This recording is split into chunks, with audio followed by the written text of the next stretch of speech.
Hello, welcome. I'm Diego Kaminker. I'm the Deputy Chief Standards Implementation Officer for HSM International. And you are here for the FHIR community process. Why is it important for you? The good thing is that there's nothing else now, so it's me or nothing. So I have some advantages that I will take care of. So this presentation was written by me, but I have input from the big guy there, Graham, and from Dan. So let's go through it.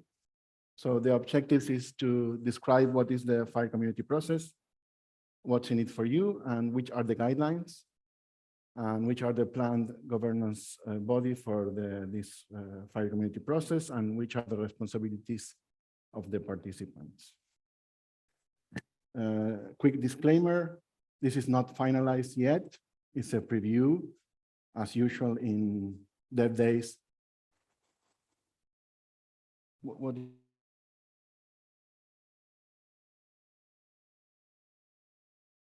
the FHIR community process, it may change in the future because it has to be approved by the FHIR management group and the board of directors.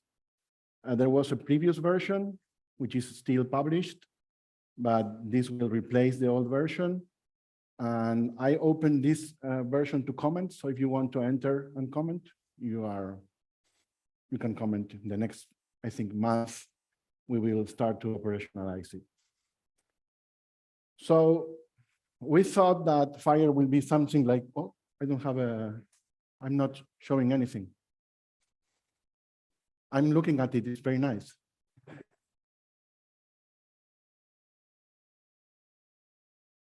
I'm screen sharing. You're not showing. You want me to dance?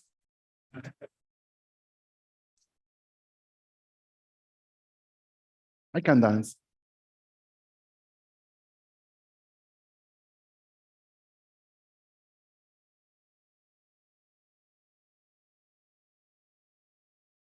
I don't speak Dutch.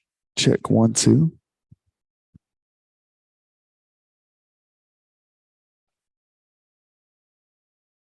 You tell me when it's okay.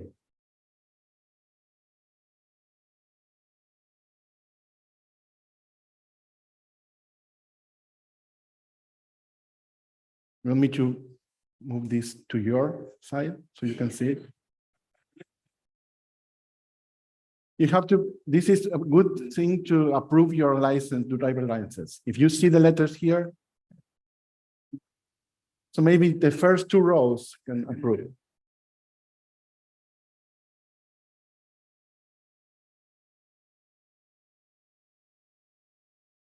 You want me to do something else? Wow, no, that's not it.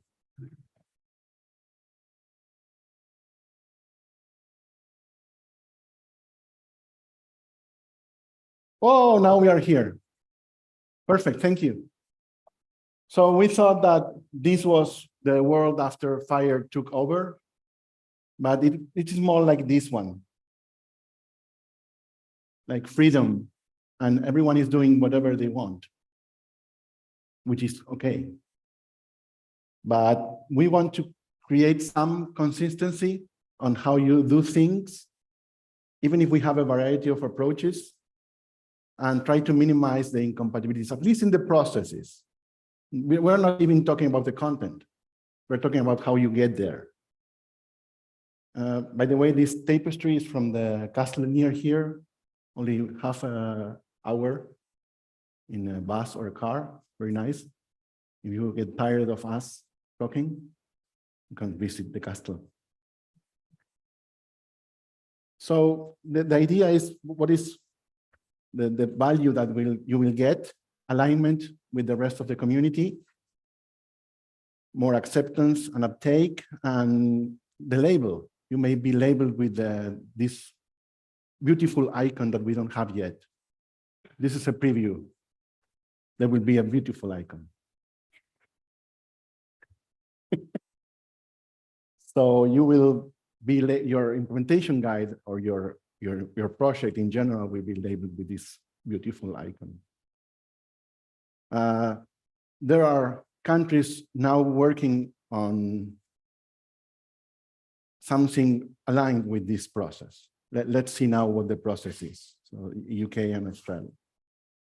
So what is our role as HSM International? We are the home of FHIR.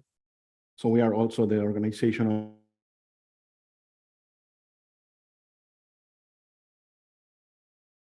defines the guidelines and the rules. And we will define the workflow. It's stated in the document and this presentation, but we will make it more official, how to register a project. And there will be a registry of these FCP projects and participants. And we will issue and assign the icon on label. And we also own and protect the FHIR trademarks. So who can be a HS7 FCP participant? Anyone, any organization who wants to produce FHIR IGs can join the HS7 FCP. And we consider them a participant just complying with the guidelines and have one project, one active project. Not all your projects need to be FCP. Maybe you have one project that is FCP and the others are not.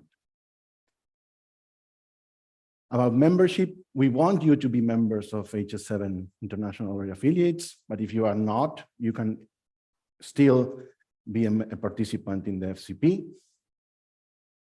If you are a member, you support the development of the standards and you have better relationship with the community.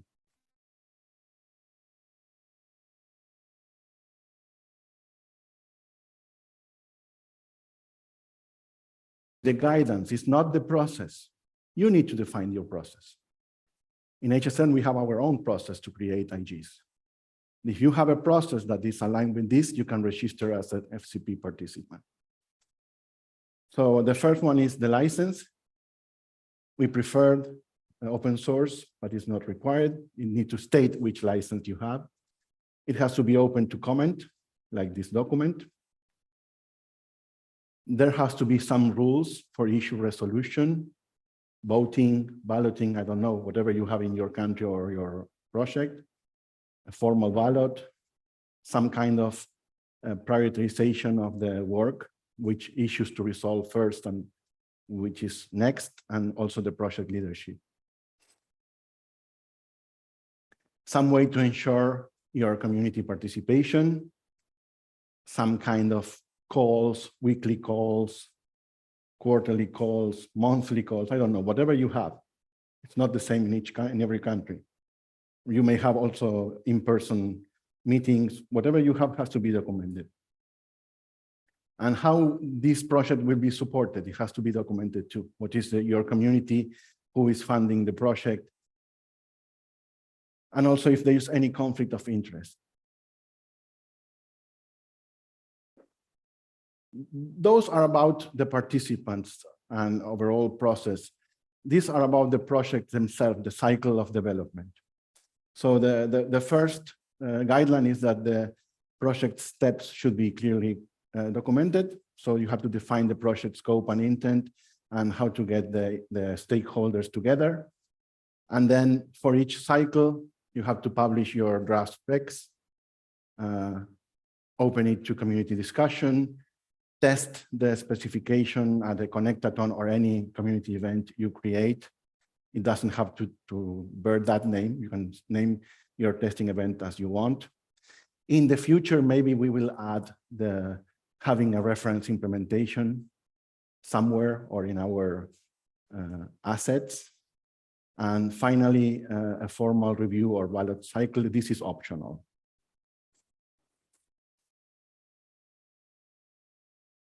So after this happens, you will have the publication of your milestone release. We don't know which your milestones are.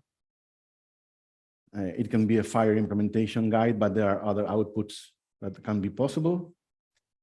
And finally, maintenance. How will the process support maintenance? Who will be in charge after you finish your work? You need to include your FCP icon in the implementation guide. That's for the spec itself. And you have to abide the rules for the implementation guide publication for non-HL7 specification, which is in the FHIR, in the HL7 FHIR site. I didn't put here the link, but it is in the document. The license needs to be documented in the IG, and your IG needs to be included in the FHIR registry. Your IG or any other products. Then it should be published at the canonical URL. Those who knows what the canonical URL is? Good. Almost everyone knows. So if you have a canonical, your IG should be there. And quality assurance, your IG should produce a QA report with 0 errors. And I was discussing this with Dan and Graham. Dan wanted 5. I wanted 800 because that's my threshold. And Graham told me it's not 0, but it's something we don't need to ignore at least. So it's a conceptual 0.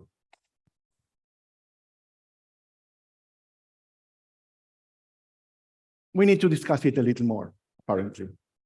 I'm okay with 0 because it's something I know. It's 0 or no, or it's bad. But it takes more months to get to 0. Yeah? Should. It says should, yes. So it's very conceptual.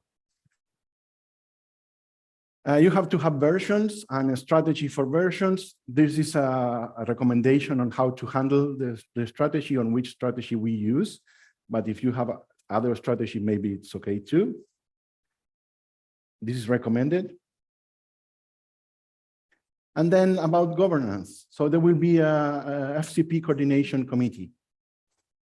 And the role is to at least make sure that the proposals that enter this process are okay, and they cover all the ticks that we are defining, and that they are not overlapping a lot with other projects.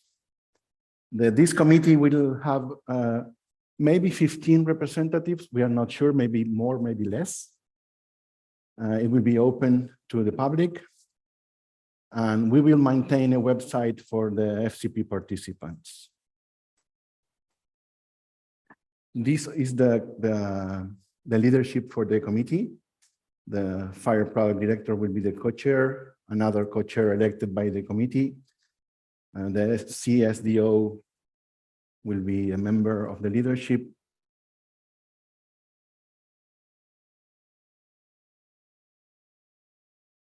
The FHIR Publication Tooling Council. I'm not sure if the FHIR Publication Tooling Council exists already or you will create it, but we will have a liaison with them and also a liaison to the International Council.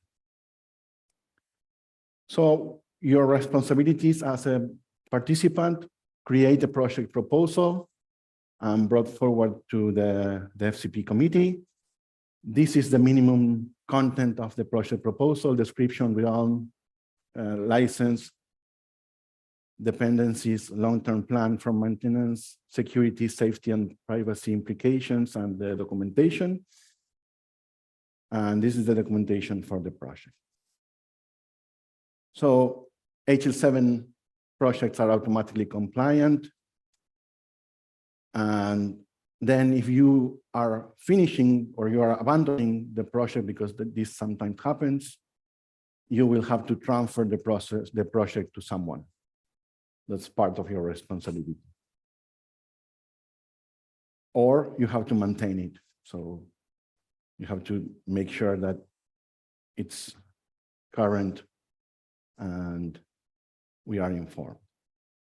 So finally, 3 key questions: the role of the affiliates. So we want the affiliates to become FCP participants. Strongly recommend them to do so. And they have their own coordination committee that works with ours. We are thinking that in most cases, it will be free. We don't want to profit, but we may establish a minimal fee for non-members or just organizations that are not members of an affiliate. So it will be waived for affiliates, gold or benefactor members, joint projects with other organizations and low and medium income countries. And what is the difference between this process and the ANSI process that we use in HL7 International? It's that we don't want to impose any process. We don't want to be ANSI accredited. You don't want to be a long-term project for every project you have. But we need to understand the robustness of your specification. So we must trust the process. So there is some level of documentation and consistency, and this is what the FCP defines. It's not very hard. So we recognize the difference between FCP participants, and maybe your project will become an HL7 project. And HL7 can adopt your project and follow all the regular ANSI or other processes. So next steps for us, finalize the document. You can comment before we finalize. Approval from the FMG and the board of directors, and the actual operationalization, creation of the website, the FCP registry, and finally, the creation of the governance body for the FCP. So I did this so you have this as a checklist at home. So now you are sleeping, but when you get home, you will wake up and see the list. So these are the guidelines to take into account on the general FCP guidelines, the project lifecycle requirements, and the publishing requirements. And that's it. This is what I have.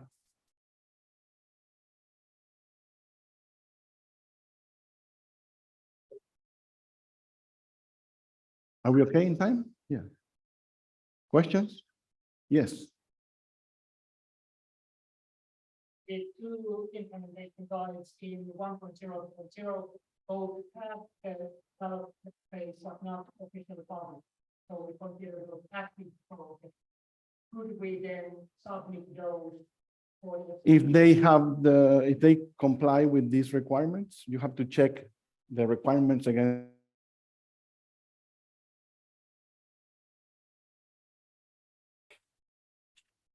No, this is not a mandatory thing. This is something you can, if you want this, you have to verify that your process complies with this list, and then you can submit and you will part of it, and you will have a very beautiful icon that Dan will create.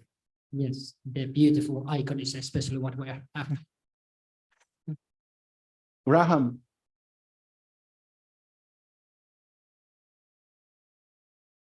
We'll make a process for retrospective registration. We'd never miss that. Any other I questions? have to close. You are with me. I'm staying here. You will have to bear with me again now. More questions? Do we still have time for one question? I think so. You're getting me out. Sitting on my left. At least 2 more minutes. 2 more minutes. You mentioned the FCP registry. Will that be different to the current FHIR registry, or Because it's just for the FCP participants. It's a list of who is a participant in the FCP, who submitted not for the implementation? No, it's not about, it will not have the MPM packages or anything. It's something about the process, not about the actual output.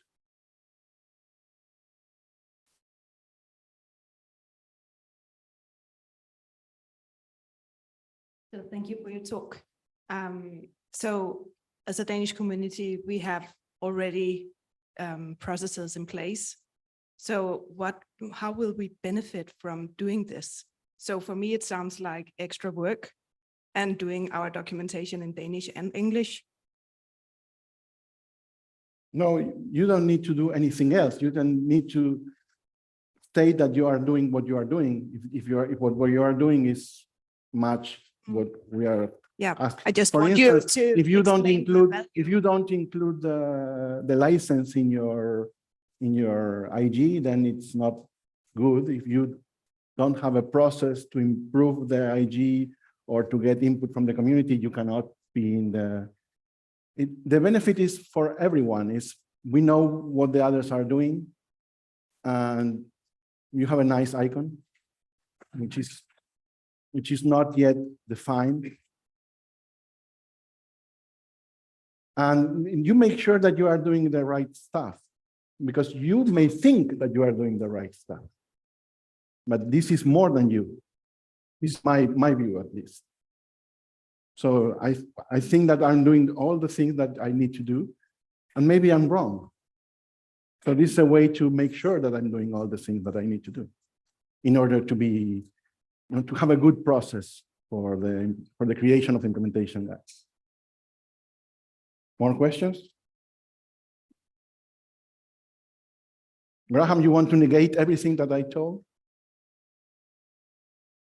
You're okay too.